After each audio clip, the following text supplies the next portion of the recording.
All right, well, we've reached some pretty intense terrain. We've been out here for a while. Minutes have turned to days, tens of minutes, I don't know, to weeks. I feel like if we don't get to high ground soon, we might have a real 127-hour situation on our hand. Oh, wait a second. Oh, that was easy.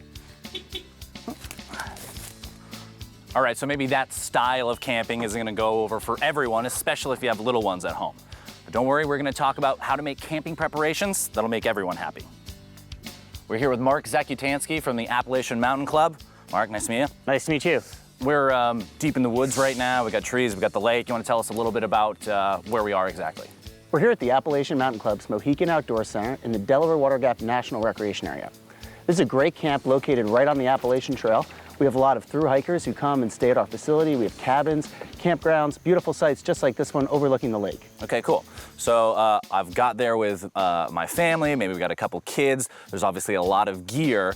What do you think is the best and easiest first step when unloading all of this stuff?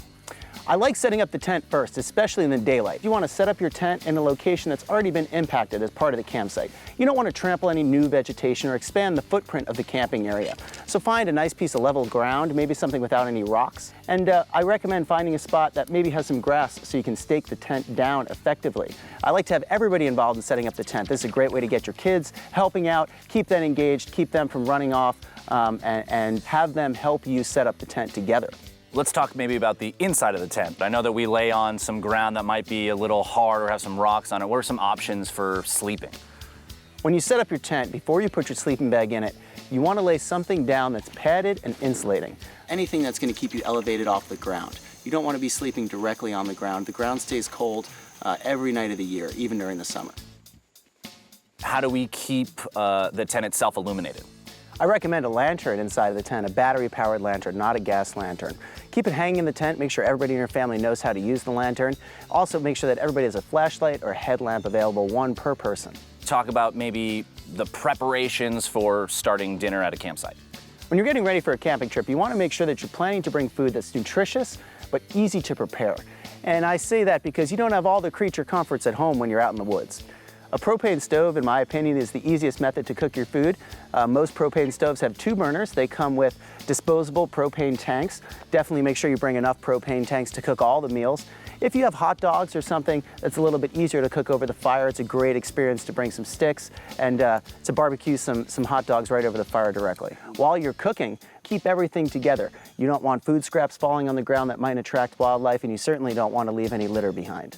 Also a huge necessity, water, right? You can survive without food for a lot longer than you can without water. Certainly, you always want to make sure you have drinking water available for your whole family. So you want to have some gallon jugs or some collapsible water jugs that you can bring with you to your camping site and have those filled at all times. You can check AMC's website, which lists comprehensive information for campers on what to bring on a camping trip. But don't forget to take essentials like garbage bags, toilet paper, bug spray, and sunblock, as well as cooking pots and wood if your campground allows fires. Bring food that's easy to cook, and make sure to keep it away from your tent in the bear boxes that should be provided. Also, get the family involved by packing books, games, or activities that will keep them happy at night, in the tent, or by the campfire.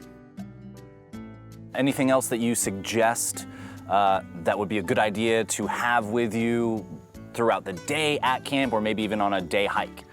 If you're going on a day hike, you want to make sure you pack appropriately. So when you're packing your day pack, this could be like a backpack, effectively. Inside your backpack, you're going to want to have extra water, navigation, and when I say navigation, a map and compass is one way to navigate. Make sure you have a map.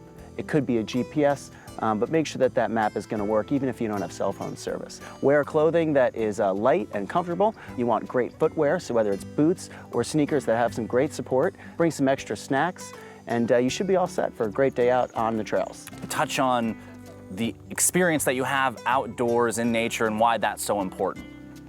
When I'm outside camping with my family and friends, it allows me to take a step back from everyday life, reconnect with myself, reconnect with nature, and build a long-lasting bond with those around me. Well, hopefully we've given you some helpful hints on how to start your camping adventure. And on a slightly more serious note, just remember that we're visitors here in the parks and forests, and you're going to want to adhere to the LNT principles, which is, leave no trace. So things like disposing of your waste properly or leaving things where you found them, and especially if you find any wildlife, just make sure you keep a safe distance. And on a less serious note, Number one thing, just make sure you have fun, right? Get your hands dirty. We're in the woods. So if you follow these tips, it's gonna make sure that you and your family can enjoy the great outdoors for years to come.